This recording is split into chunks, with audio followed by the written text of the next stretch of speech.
السلام علیکم ورحمت الله وبرکاتو. په دې هیله چې روغ او جوړ به وئ. ګرانو دوستانو دا د پیکسلاب څلورمه ویډیو ده. انشاءالله زه مطمئن یم چې مخکې ویډیو به هم کتلې وي. نو لاندنی آپشن باندې غږېدلی وو. لاندنی آپشن رسما ویډیو شروع کوو. که چېرته زموږ یوټیوب چینل ته نوي راغلي یې زموږ یوټیوب چینل در سره سبسکرایب کړئ او که فیسبوک باندې مو ګورئ نو لازما د خپل ملګرو سره شیر او لایک کړئ. نو لاندنی څو آپشنې پاتې وي دغه شپږ اووه دانې آپشنې به هم وایو انشاءالله په دې ویډیو کې. او په دې هیله امید چې زموږ سره د مکمل کورس تعقیب کړئ او په راتلونکي یو ښه ډیزاینر شئ. د لاندنی آپشنې د کاپي آپشن دې آپشن پورې مې وستلي او اوس د دوی آپشن ټو فرانټ ټو باک دې آپشن باندې دوه آپشن د 300 چې دی ټو فرانټ او ټو باک دا دوی آپشن چې دی دغه هم د استعمال ځایونه لري. انشاءالله په ډیزاینونو کې به هم استعمالوو. او اوس د دوی آپشن درته لنډه طریقه ښایم چې د څه لپاره استعمالیږي. تاسو ورته یو شیپ راخلئ. زه ورته یو دا شیپ راخلم او بیا ورته یو بل دلته یو بل شیپ هم راخلم. نو تاسو به مطلب زه ورته یو دا شیپ انتخاب کوم. دا شیپ ورته انتخاب کوم. دلته یو رنګ ورکوم. مطلب دغه رنګ مې دلته دغه شیپ ته ورکړ. نو دې آپشن باندې به کلیک وکړئ تاسو. ټو فرنٹ او ټو باک دا آپشن شاته هم راوستلی شي. تصویر شاته به هم وي او غواړئ چې د زړه کوم نشان چې دی دغه د تصویر شاته راولئ او غواړئ چې د زړه مخ ته راولئ نو دې آپشن به ورسره ترسره کولی. زه ورباندې کلیک کوم. نو تاسو ولیدل چې مخکینی کوم شیپ چې و هغه مخته راغی او پاسنی کوم شیپ چې و دغه شاته راغی. نو دې آپشن په وسیله کولی شئ چې شیپ یا شاته کړئ او یا یې هم مخته کړئ. نو دا دوی آپشن چې دا هم په ډیزاین کې هم استعمالیږي. ډیزاین کې هم ترې کار اخلو. او د دې سره په څنګ کې یو بل آپشن پوزیشن خپل حالت ته ویل کېږي. د دې په وسیله کولی شئ چې د خپل کوم پیکچر یا شیپ حالت ته تغییر ورکړئ. مطلب غواړئ تاسو یې لږ دې خواته بیځئ او یا هم لیفټ طرف ته بوځئ او همدارنګه د رایټ طرف ته بوځئ همدارنګه ټاپ طرف ته یې بوځئ. یو شیپ همدا رقم ته تاسو کولی شئ ډاون لاندنۍ برخې ته یې بوځئ او دلته ورته خپل حرکت هم تیزولی شئ. زه غواړم چې زر دې لاندې خواته راشي نو تاسو ورته زر راغله. غواړم چې پاس زر دې لاړ شي یا غواړم چې زه ورو دې لیفټ طرف ته لاړ شي یا هم رایټ طرف ته ورو دې لاړ شي. دې په وسیله حالت هم ورته تیز کولی او یا هم سلو کولی شئ. دا هم په ډیزاین کې استعمالیږي او په ډیزاین کې به انشاءالله ترې ګټه اخلو.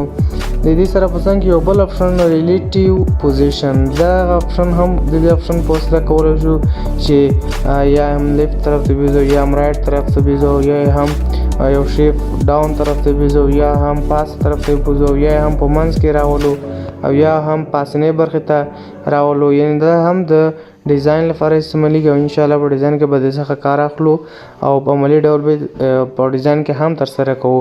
نو دا هم کولی شئ چې یو لیفټ طرف ته رایټ طرف ته پاس خواته او شاته خواته یې دغه راولئ. نو دې سره یو بل په څنګ کې یو بل آپشن دی ریلیټیو سایز. د دې په وسیله کولی شئ چې د کوم شیپ سایز غټ یا کوچنی کړئ. که چېرته لومړی آپشن انیبل که چېرته مو دا ورته نوي انتخاب کولی یوازې به تاسو ته لومړنی خالي ویټ یعنې پلانوالی به تاسو ته کوچنی کېږي او یا غټ کېږي. او که چېرته انیبل تاسو ورته چیک کړی وي او کلیک کړی وي نو دې په وسیله کولی شئ تاسو ته جیګوالی او پلانوالی دواړه په یوه حالت کې یعنې په یوه وار به غټ کېږي هم او کوچنی کېږي هم. زه ورته د دویم آپشن انتخاب کوم. دویم آپشن په وسیله هم کولی شئ چې دا غټ کړئ او یا هم کوچنی کړئ. نو دا هم ترسره شو. دریم دا بل آپشن چې دی کالر آپشن. کالر آپشن په وسیله کولی شئ چې خپل شیپ ته خپل کلر ورکړئ یا رنګ ورکړئ هر ډول رنګ چې تاسو وغواړئ نو دې په وسیله ترسره کولی شئ. انیبل باندې به کلیک وکړئ. انیبل باندې کلیک کړئ تاسو دلته لومړنی کلر دی. کلر ورته هر ډول کلر چې غواړئ ورته انتخاب کولی شئ. دویم ګریډینټ په وسیله کولی شئ چې رنګ ورته دوه ځایه انتخاب کړئ. مثلا رنګ به ورته یو ډول په یو رقم ته یو بل ډول بل رقم ته وي. نو تاسو همداسې ولیدل یو ډول رنګ. دلته په دا پلس آپشن په دې باندې تاسو کلیک وکړئ هر ډول رنګ چې وغواړئ دې په سره رنګ هم ورته انتخاب کولی شئ. زه غواړم چې دا رنګ دې وي یا د لږ تور غوندې وي نور دغه رنګ وي نو تاسو کولی شئ چې هغه رنګ هم انتخاب کړئ. تاسو ولیدل چې رنګ هم ورته انتخاب شو. نو هر ډول رنګ چې تاسو وغواړئ د دې وسیله ترسره کولی شئ او دا ورته انتخاب کولی شئ. نو دا اپشن هم ترسره شوه. دا اپشن وایو انشاءالله نره به د نر اپشن به بله ویډیو کې انشاءالله تدریسوو. د ټیکسچر اپشن په وسیله تاسو کولی شئ چې خپله لیکنې ته غواړئ چې په منځ کې تصویر راشي. د لیکنو په منځ کې تصویر هم راوستلی شئ. زه ورته یو ځل دغه ختمومه. یوه لیکنه دلته لیکم زه دلته ورته لیکم. بیا به د استعمال ځایونه دلته درته وښیم چې د لیکنه په منځ کې تصویر څنګه راوستلی شو. زه دلته یوه لیکنه لیکم. تاسو ولې زما لیکنه انتخاب کړه په دې باندې به تاسو کلیک وکړئ. کله مو چې کلیک وکړ نو زه هغې اپشن ته راځم. ټیکسچر په دې اپشن به تاسو کلیک وکړئ. کله مو چې کلیک وکړل نو دې اپشن باندې به تاسو کلیک وکړئ او تاسو به یو عکس ورته انتخاب کړئ.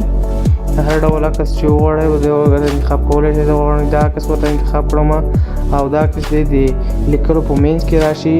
نو تاسو ولیدل چې دلته عکس د لیکلو په منځ کې راغی او زه غواړم چې دغه هم نور هم ورته لږ د ښه ډول ښکاره شي، میکس ترې راشي په ښه ډول.